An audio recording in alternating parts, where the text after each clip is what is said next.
بسم اللہ الرحمن الرحیم۔ تمام تعریفیں اللہ رب کریم کے لیے جو ہمارا خالق ہے، ہمارا مالک ہے، جس نے ہمیں پیدا کیا اور ہمیں موت دیتا ہے اور پھر روز قیامت ہمیں اکٹھا کرے گا تاکہ ہم سے ہمارے اعمال کا حساب کتاب فرمائے۔ اور ان گنت درود و سلام حضور اکرم محمد صلی اللہ علیہ وسلم کے لیے جو ہمارے آقا ہیں اور جن کی رحمت کا فیض جاری ساری ہے۔ عزیزان گرامی، میں گفتگو کر رہا ہوں، یہ میرے پاس کتاب ہے دو قرآن، جس کے لکھنے والے جناب ڈاکٹر غلام جیلانی برق صاحب ہیں۔ ڈاکٹر صاحب نے یہ سلسلہ مضامین لکھا تھا کسی جریدے کے لیے اور بعد میں سے مرتب کیا ہے کتاب کی صورت میں۔ میں اس پر گفتگو کرتے ہوئے 7 اس کے باب پڑھ چکا ہوں۔ آج اس کا 8واں باب میں شروع کرنے لگا ہوں، جو صحیفہ فطرت کے چند اوراق۔ اس کا موضوع نے رکھا ہے، نام جو ہے اس باب کا وہ صحیفہ فطرت کے چند اوراق۔ دیکھیے، اس میں انہوں نے جو آغاز تخلیق، اس کا جو پہلا انہوں نے مضمون باندھا ہے وہ آغاز تخلیق۔ اللہ کریم نے سبحانہ تعالیٰ نے ہمیں حکم دیا ہے، کل سیروا فی الارض فانظروا کیف بدأ الخلق۔ اے رسول صلی اللہ علیہ وسلم، مسلمانوں کو حکم دے کہ وہ زمین کے مختلف شواہد کا معائنہ کرنے کے بعد آغاز آفرینش کا کھوج لگائیں۔ یہ سورہ عنکبوت کی آیت نمبر 20 ہے۔ علماء فطرت کا خیال یہ ہے کہ آغاز آفرینش میں ہر طرف دھواں ہی دھواں تھا۔ یہ دھواں دراصل وہ ترکیبی عناصر تھے جن سے آسمان اور اسیر وغیرہ تعمیر ہوئے تھے۔ آفتاب اور دیگر کواکب کی تشکیل کے بعد ایک بہت بڑا ستارہ سورج کے قریب اجوار سے گزرا۔ زور کشش سے ایک ٹکڑا علیحدہ ہو گیا جو تقریباً 9.5 کروڑ میل دور جا کے گھومنے لگا۔ اس ٹکڑے کا نام زمین ہے۔ یہ زمین آغاز میں پگھلے ہوئے لوہے کی طرح تھی۔ ہزارہا صدیوں کے بعد قشر زمین ٹھنڈا پڑ گیا، لیکن اندر سے زمین بدستور ویسے ہی گرم ہے۔ اگر ہم زمین کے اندر اترنا شروع کر دیں تو ہر 30 میٹر کے بعد زمین کا درجہ حرارت 1 کے حساب سے بڑھتا جائے گا۔ 300 میٹر کی گہرائی میں درجہ حرارت 10 ہوگا، 3000 کی گہرائی میں 100 اور 30,000 کے عمیق میں 1000 تک پہنچ جائے گا۔ جب زمین سورج سے الگ ہوئی تھی اس وقت اس کا درجہ حرارت 10,000 سے اوپر تھا۔ 20 لاکھ سال کے بعد قشر زمین، جس کی موٹائی 1093 گز ہے، ٹھنڈا ہو گیا اور زمین مختلف مدارج طے کرنے لگی۔ درجہ اولا میں معاون کی تکوین ہوئی۔ یہ معاون پہلے دخانی صورت میں ہر سو پریشان تھے۔ درجہ ثانیہ میں طوفان آئے اور زلزلال کی بدولت پہاڑ تعمیر ہوئے۔ حالت سوم میں نباتات کا آغاز ہوا اور حالت چہارم میں زندگی نے جنم لیا۔ دیکھیے، اس میں اگین میں نے پچھلی دفعہ بھی ذکر کیا تھا، جب اس کا پہلے بھی ذکر آیا ہے، یہ پہلے کہتے تھے یہ دھواں تھا۔ اللہ کریم کا پہلے عرش جو تھا، جب کچھ نہیں تھا تو پانی تھا، اور اللہ کا عرش پانی پہ تھا۔ جب یہ دھواں ہے، میں یہ سمجھتا ہوں یہ دھواں نہیں ہے، یہ اسٹیم ہے، بھاپ ہے۔ یہ بھاپ کی شکل تھی جو ٹھنڈی ہوئی، اور اس بھاپ میں، وہ بھاپ جو تھی وہ صرف پانی کا ہی نہیں تھا، اس پانی میں اور بھی بہت کچھ تھا، وہ سب کا سب بھاپ تھا۔ ہم جانتے ہیں کہ ہر چیز کو جب آپ ابالیں گے، گرم کریں گے تو اس کا ایک بوائلنگ پوائنٹ آئے گا، پھر وہ جو مائع شکل میں نہیں ہے، جو ٹھوس شکل میں بھی ہیں، ان کو بھی گرم کریں تو وہ مائع شکل میں بدل جائیں گی، اور اس کو مزید گرم کریں تو وہ بخارات میں تبدیل ہو جائیں گی۔ یہ ہے سائنس کی دنیا۔ تو یہ جو بخارات تھے نا، دخان تھے، وہ بخارات تھے، اس میں ہر طرح کی جو عناصر ہیں، ترکیب جو ہمارے زندگی کے عناصر ہیں، وہ شاید سب کے سب اس کے اندر موجود تھے۔ سونے اور چاندی کی بارش، مختلف معاون کی گیسی صورت میں تبدیل کرنے کے لیے مختلف درجہ حرارت کی ضرورت ہے۔ مثلا سکوں کو گیس میں تبدیل کرنے کے لیے 226 درجہ حرارت، 226 سے مراد دیکھیے، دنیا میں زیادہ تر 2 طرح کے درجہ حرارت کو ماپنے کے طریقہ کار ہیں۔ ہم یا تو کیلوین میں ناپتے ہیں یا فارن ہائٹ میں ناپتے ہیں۔ یہ فارن ہائٹ، یہ کیلوین کا ذکر ہو رہا ہے، تو سوری سینٹی گریڈ، میں کیلوین کہہ رہا ہوں، سینٹی گریڈ یا فارن ہائٹ۔ کیلوین دوسرا ماپنے کا ذریعہ ہے۔ زیادہ تر ہم اس کو یا تو سینٹی گریڈ میں ناپتے ہیں، ہم کہتے ہیں نا اس کا درجہ، مثال کے طور پر پانی 100 سینٹی گریڈ پر ابلتا ہے، تو اس میں جو درجہ حرارت جو ہے یہ سینٹی گریڈ میں بتایا جا رہا ہے۔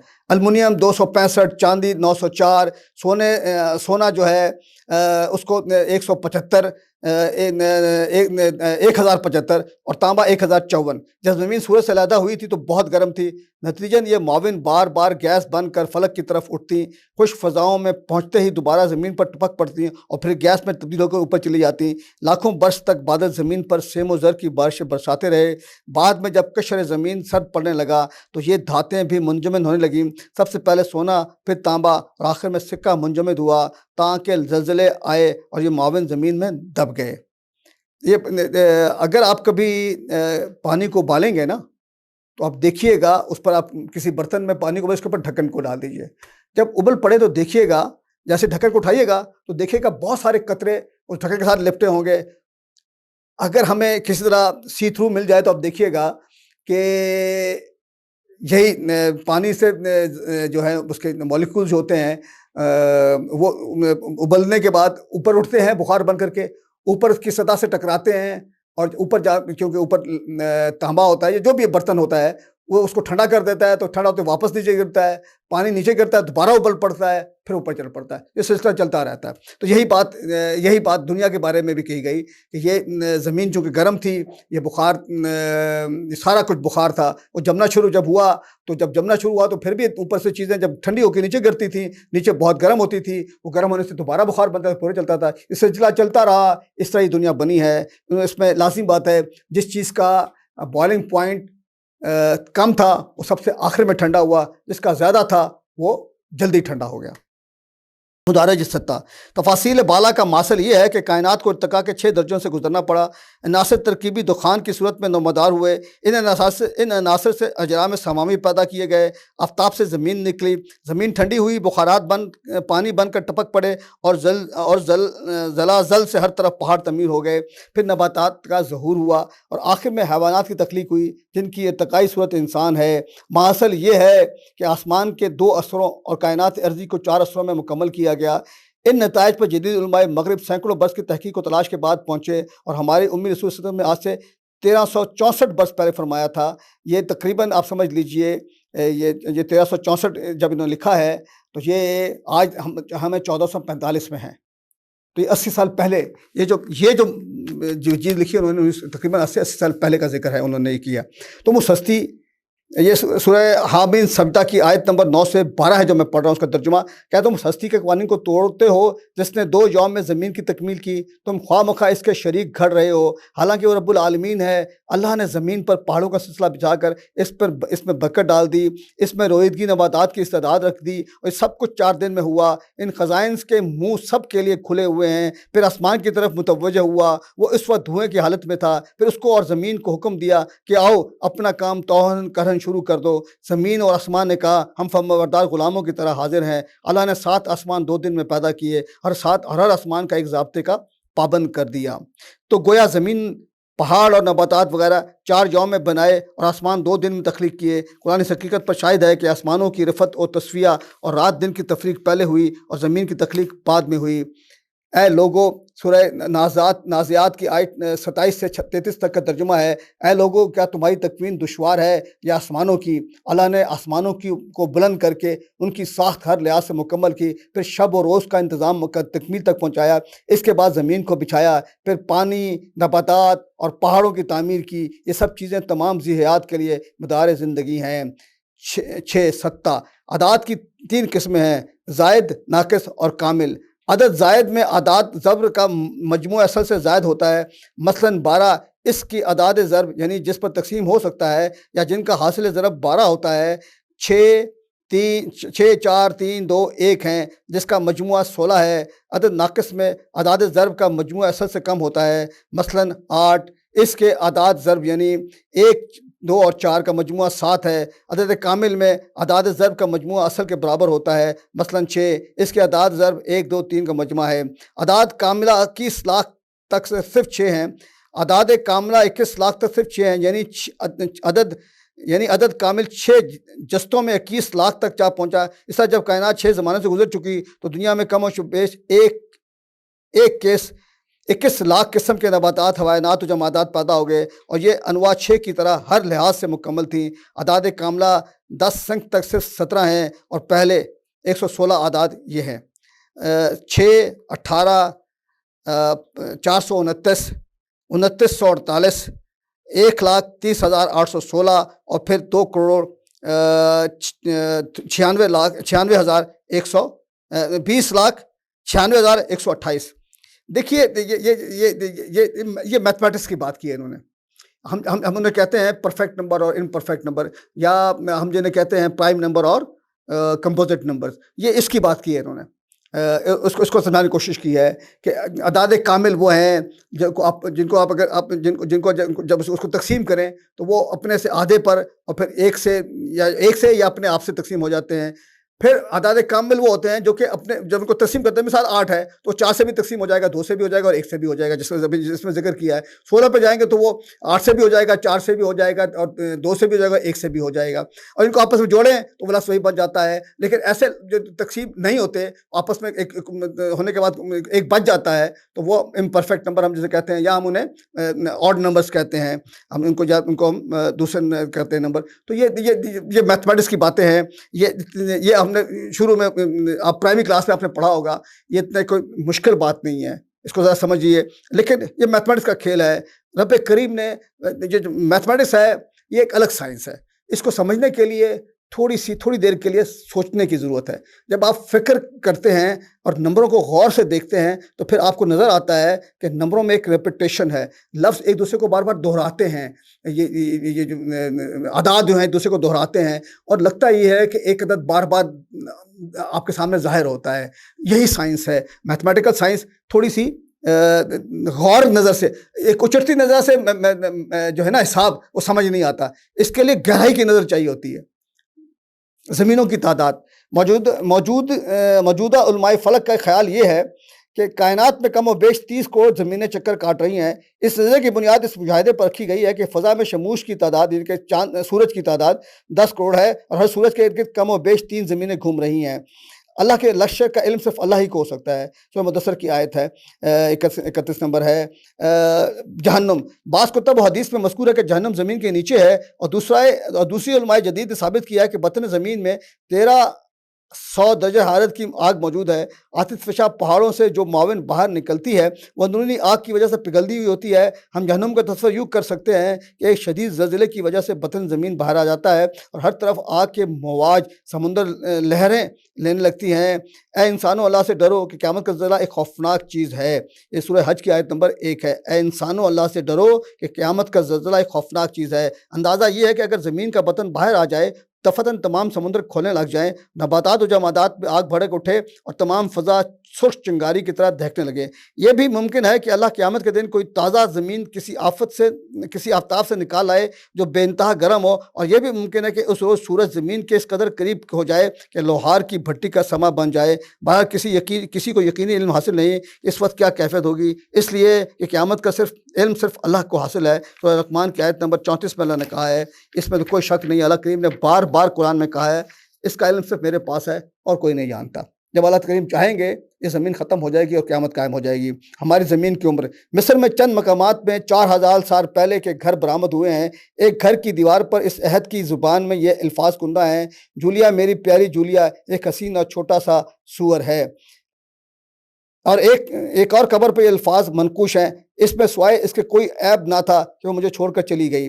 ان فقرات سے معلوم ہوتا ہے کہ اس وقت کا انسانی دماغ ساخت اور تخیل میں ہم سے مختلف نہ تھا. چونکہ نسل انسانی کو ابتدائی دور وحشت سے گزر کر مناظر تمدن تک پہنچنے کے لیے ہزارہ قرون درکار ہیں، اس لیے بائبل کی بتلائی ہوئی انسانی عمر 6000 سال درست نہیں. لارڈ کولون کے ہاں دیکھیے بائبل میں جو عمر دی ہے نا یہ انسانوں نے دی ہے، اللہ کریم نے نہیں دی. اگر اللہ کریم نے دی ہے تو پھر یہی عمر ہے.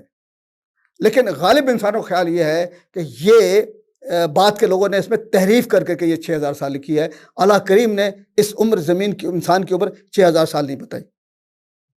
لارڈ کولون کے ہاں زمین کی عمر 2 کروڑ سال ہے، اور اس نے اس نظریے کی بنیاد زمین کے مختلف بیرونی حالتوں اور اندرونی درجہ حرارت پر رکھی ہے. اس کے خیال میں زمین کا بیرونی قشر 20 لاکھ سال میں ٹھنڈا ہوا تھا۔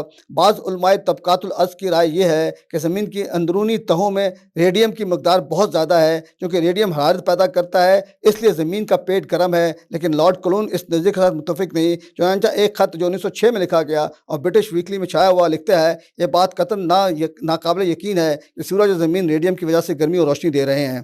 پروفیسر جولی کا اندازہ، آغاز آفرینش میں جب پہلی دفعہ سمندر بنے تو ان کا پانی میٹھا تھا، پھر برساتی نالوں اور دریاؤں جو ادھر سے سوڈا لاتے ہیں کی وجہ سے رفتہ رفتہ نمکین ہو گیا۔ پروفیسر جولی نے سالہ سال کی تحقیق و جستجو کے بعد اعلان کیا کہ ہر سال دنیا کے تمام دریا اور نالے سمندروں میں 16 کروڑ ٹن نمک اضافہ کرتے ہیں، اور اس وقت سمندروں کی نمک کا مجموعی وزن 14,000 خرب ٹن ہے، جس کے جمع ہونے پر 9 کروڑ برس ہوئے، اور یہی زمین کی عمر ہے۔ تو نے یہ کیا غضب کیا، مجھ کو بھی فاش کر دیا، میں ہی تو ایک راز تھا سینہ کائنات میں۔ اقبال کا شعر لکھا ہے انہوں نے۔ دیکھیے بہت ساری سائنسی عقیدیں، ابھی میں نے پچھلا صفحہ پڑھتے ہوئے میں نے دیکھا کہ انہوں نے یہ تقریباً 80 سال پہلے لکھا تھا۔ پچھلے 80 سالوں میں دنیا نے سائنس میں ایک اور جست لی ہے، اور بہت ساری چیزیں جو پچھلی صدی میں کہی جا رہی تھی، دنیا اس سے آگے نکل چکی ہے کہ یہ حقیقتیں کم معلومات کی وجہ سے ناقص تھیں، اب آگے چلی گئی دنیا۔ میں نے پہلے بھی کہا ہے، سائنس کا علم میرے حساب کتاب سے 1000 سال بھی ناقص رہے گا، لیکن اللہ کریم نے جو بات اپنی کتاب قرآن مجید میں کہہ دی ہے وہی آخری بات ہے، اتم بات وہی ہے جو قرآن نے کہہ دی ہے۔ ہم آج کے دور میں سائنس کی ترقی سے کہتے ہیں کہ نہیں، قرآن میں یہ بات غلط لکھی ہوئی ہے، یہ آپ کے سائنس کی خرابی ہے، قرآن غلط نہیں ہو سکتا۔ قرآن نے جو بات کہہ دی ہے وہ خالق کی بات ہے، وہ مالک کی بات ہے، جس نے پیدا کیا ہے، جو سب جانتا ہے، جس کے ہاتھ کا سب کچھ کیا ہوا ہے، جس نے کہا میں نے بنائی ہے دنیا نا، تو ہم اس کے بارے میں کیسے کہہ سکتے ہیں کہ غلط ہے؟ ہماری جہد و جہد اور تحقیق ناقص ہے، ہم ابھی سارے راز نہیں جان پائے ہیں۔ جب سارے راز جان ہی نہیں پائیں گے تو ساری بات کو کیسے جان پائیں گے؟ جب ساری بات نہیں جان پائیں گے تو کیسے کہہ سکتے ہیں یہ غلط ہے؟ اس لیے سائنس کو حقیقت اور خدا مت سمجھیں۔ اللہ رب کریم وہی ہے جو خالق ہے، مالک ہے، جس نے پیدا کیا ہے، جو موت دیتا ہے اور پھر روز قیامت سب کو اکٹھا کرے گا۔ یاد رکھیے، اس زمین کی بھی موت آنی ہے، اور پھر اللہ کریم ایک نئی دنیا بسائے گا، اور پھر ہم سب کا حساب کتاب فرمائے گا۔ اس کے بعد ایک اور زندگی شروع ہوگی، ایک اور دنیا شروع ہوگی۔ وہ کیا ہوگی، کیسی ہوگی، آج کہاں ہے، یہ مضمون ہی نہیں ہے، یہ سمجھنے کی دلیل کی ضرورت ہی نہیں ہے۔ دیکھیے یہ جو دنیا ہے نا ہمارے سامنے، اس کے بارے میں اللہ کریم نے بتا دیا ہے، دکھا دیا ہے، اور کہا اس پر غور و فکر کرو۔ اس لیے اس کتاب کو پڑھیے، دیکھیے اس کے کیا مضامین ہیں۔ یہ ہمیں اور مجھے اور آپ کو سوچنے کا موقع عطا کرتی ہے۔ کم سے کم ایک شخص ایسا بھی آیا جس نے اس وقت ان کے دور میں جتنی سائنس کی ترقی ہوئی تھی اس کو سمجھا، اور پھر قرآن کی آیات کو سمجھا، اور پھر لوگوں سے کہا ہے لوگوں اس قرآن کو اس سائنس کے حساب سے پڑھنے کی کوشش کیوں نہیں کرتے؟ سائنس کتاب کو درست ثابت کرے یہ ضروری نہیں ہے، کتاب نے سائنس کو درست ثابت کرنا ہے۔ اللہم صلی علی محمد وآل محمد۔ شکریہ۔